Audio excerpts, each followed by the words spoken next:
Welcome to the Banker Lamp. Please enjoy the video. You'll begin by checking Mac OS and disk space because Drive needs permissions and room.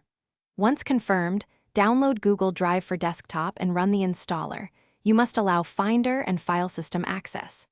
After installation, sign in with your Google account.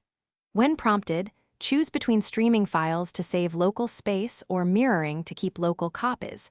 Pick streaming if you want minimal storage use. Make sure to grant permissions in System Settings so Drive can mount a virtual drive immediately.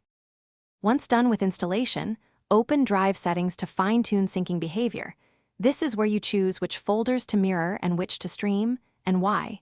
Streaming saves space, mirroring gives offline access.